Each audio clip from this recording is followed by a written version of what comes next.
Good morning students. आज हम BA part second के पेपर सेकंड की चर्चा करेंगे।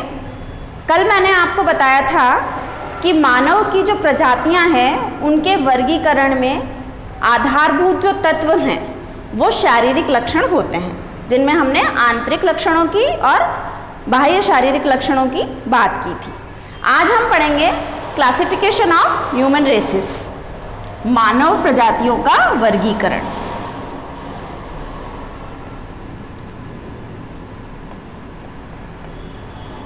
मानव प्रजातियों का वर्गीकरण या क्लासिफिकेशन। मानव प्रजातियों को वर्गीकृत करने के लिए जिन कारकों को आधार माना गया उनमें शारीरिक लक्षण सबसे महत्वपूर्ण रहे और शारीरिक लक्षणों के आधार पर ही मानव शास्त्रियों ने प्रजातियों को विभक्त या वर्गीकृत किया है। देखिए, प्रजातियों को वर्गीकृत करने का जो कार्य है वो सर्वप्रथम 18वीं शताब्दी में प्रारंभ हुआ था। 18वीं शताब्दी में वर्गीकरण का जो कार्य था वो प्रारंभ हुआ और प्रारंभिक काल में जब जिस साल या जिस समय से 18वीं शताब्दी में जब प्रजातियों को प्रारंभ किया गया तो महाद्वीपों के आधार पर ही प्रजातियों को वर्गीकृत किया गया था। सर्वप्रथम जो प्रजातियों को वर्गीकृत करने का प्रयास था वो लीनियस महोदय ने किया था। सबसे पहला प्रयास लीनियस महोदय ने किया था और ये स्वीडिश प्राणीशास्त्री थे। स्वीडिश प्राणीशास्त्री।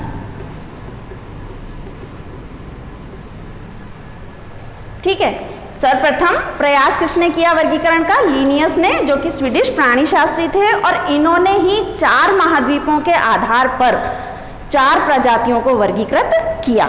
लेकिन इन्होंने बेस किसको माना था? त्वचा के रंग को आधार मानकर 4 महाद्वीपों के 4 प्रजातियों वर्गीकृत की थी। ये कार्य इन्होंने किया था 1758 में। ठीक है, 1758 में इन्होंने ये कार्य किया और जो 4 प्रजातियां बताई इन्होंने वो थी अमेरिका की अमेरिकी प्रजाति, ठीक है। दूसरी इन्होंने बताई यूरोप की यूरोपीय प्रजाति। तीसरी बताई एशिया की एशियाई प्रजाति और चौथी थी अफ्रीका की अफ्रीकी प्रजाति। अब इन्होंने आधार माना त्वचा के रंग को, तो अमेरिका वाली जो प्रजाति थी वो लाल रंग के व्यक्ति थे। लाल इन द सेंस बिल्कुल टोमेटो रेड नहीं होकर के पिंकिश जो कलर रहता है वो रेड कलर। यूरोपीय जो लोग थे वो श्वेत रंग के थे। एशियाई जो थे वो पीले या पीतवर्णी थे और अफ्रीका के जो लोग थे वो श्याम वर्णी या काले लोग थे।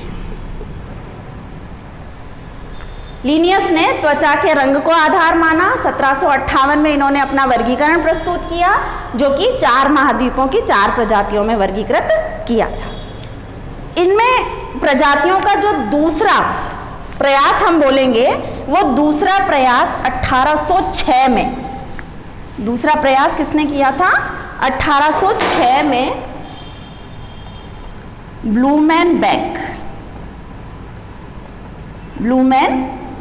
महोदय ने दूसरा प्रयास किया प्रजातियों को वर्गीकृत करने का, और ये जर्मन के प्रकृतिवादी थे।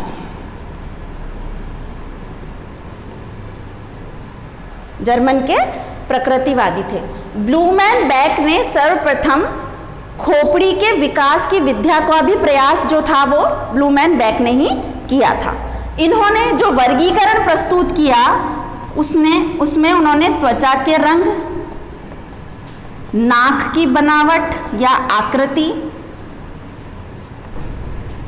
खोपड़ी और चेहरे की आकृति को लेकर के वर्गीकरण किया। इन्होंने मतलब त्वचा के रंग को, नाक की आकृति को इनको आधार माना और आधार मान करके इन्होंने प्रजातियों को 5 भागों के अंदर वर्गीकृत किया।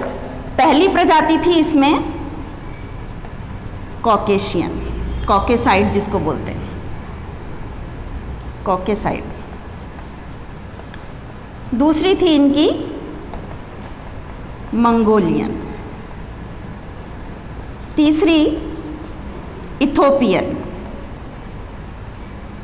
चौथी थी इनकी कॉकेसाइड, मंगोलियन, इथोपियन, चौथी अमेरिकी इंडियन और 5वीं इनकी प्रजाति थी मलय। ठीक है, त्वचा के रंग को, नाक की आकृति को, खोपड़ी को और चेहरे के आकृति को लेकर के ब्लूम एंड बेक ने ये 5 वर्गीकरण किए। इसमें त्वचा का रंग श्वेत मंगोलियन में, पीला इथोपियन में, काला अमेरिकी इंडियन, ताम्रवर्णी या तांबे के समान और मलय जाति जो थी वो भूरे रंग की प्रजाति थी, इनका रंग भूरा था। नाक की आकृति को देखें तो कॉकेसाइड की जो नाक थी वो सकड़ी नाक थी, सकड़ी नाक। जो मंगोलियन थे उनकी छोटी नाक थी। ठीक, इथोपियन जो थे इनकी चौड़ी नाक थी और ताम्रवर्णी वाले जो अमेरिकी इंडियन थे इनकी जो नाक है उसकी आकृति भी लगभग थोड़ी सी छोटी और कम चौड़ी थी, लेकिन इनका जो चेहरा था वो बहुत चौड़ा था, चेहरा चौड़ा। और मलय जो थे उनका भी होठ तो थे मोटे और नाक थी चौड़ी। अगर हम खोपड़ी की बात करें तो इनकी खोपड़ी थी गोल, इनकी थी चौरस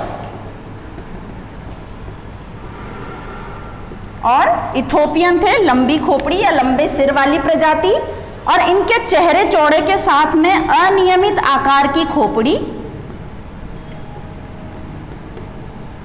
कोई हिस्सा गोल सा लग रहा था खोपड़ी का, कोई लंबा, इस तरीके से ये वर्गीकरण जो था वो ब्लूम एंड बेक द्वारा दिया गया था, जिसमें उन्होंने इन सारे जो शारीरिक लक्षण थे उनको आधार मानकर के 5 प्रजातियां बताई थी।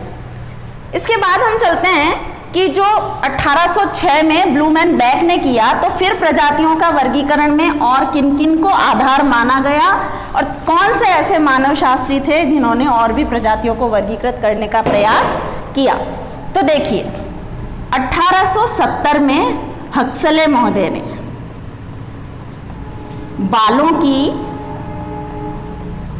बनावट के आधार पर प्रजातियों को वर्गीकृत किया। हक्सले महोदय ने बालों की बनावट के आधार पर किया। इन्होंने प्रजातियां बताई ऑस्ट्रेलाइड,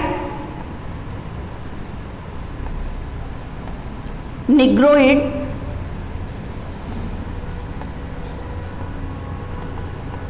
मंगोलाइड,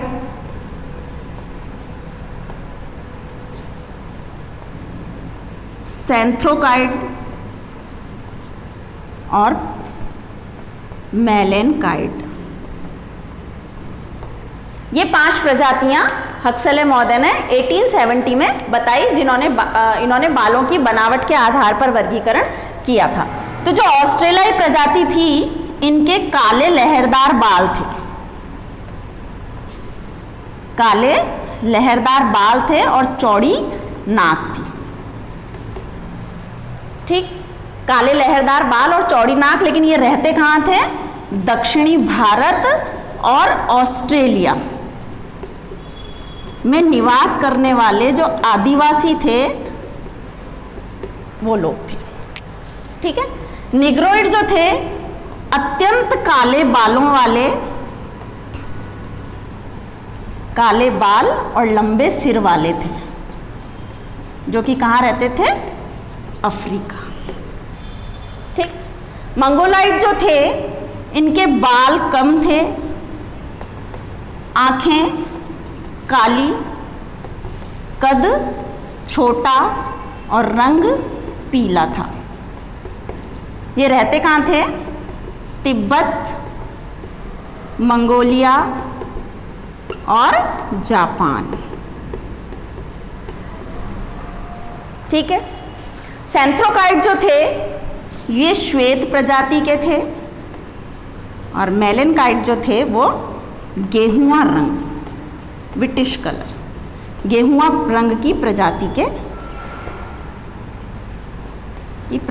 के लोग थे। तो ये जो 5 वर्गीकरण है ये हक्सले महोदय ने बालों की बनावट के आधार पर दिए थे। नेक्स्ट है आपका 1878 में 1878 में 1878 में टॉपिनार्ड जो महोदय थे उन्होंने भी बालों की बनावट के आधार पर प्रजातियों को वर्गीकृत किया। मैंने आपको इससे पहले जब मैंने बालों के रंग को लेकर के जो हमने प्रजातियों का वर्गीकरण बताया था तब मैंने आपको टॉपिनार्ड का वर्गीकरण बताया था कि इन्होंने 3 भाग बनाए, यूलोट्रिकी, सीमोट्रिकी और लियोट्रिकी। ठीक, छल्लेदार,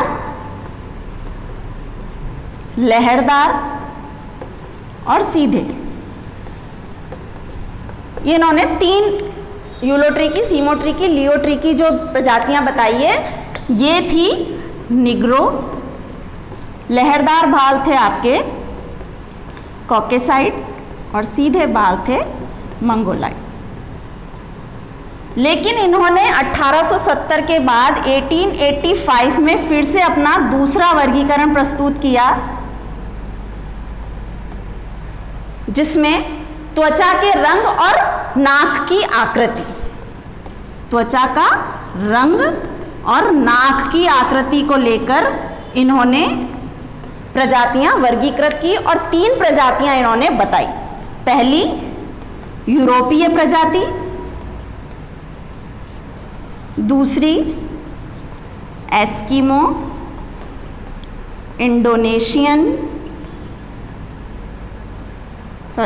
एस्किमो, पॉलिनेशियन और मंगोलियन, और तीसरी इन्होंने बताई निग्रो एंड ऑस्ट्रेलियन।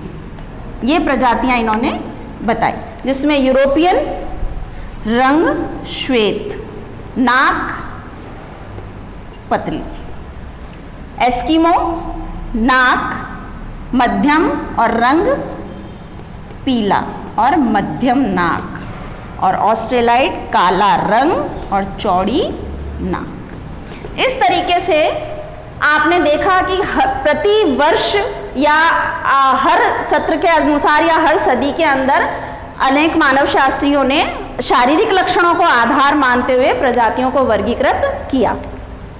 इससे आगे हम क्रॉबर महोदय, ग्रिफिथ टेलर महोदय, इनके बारे में भी हम चर्चा करेंगे। तब तक के लिए थैंक यू।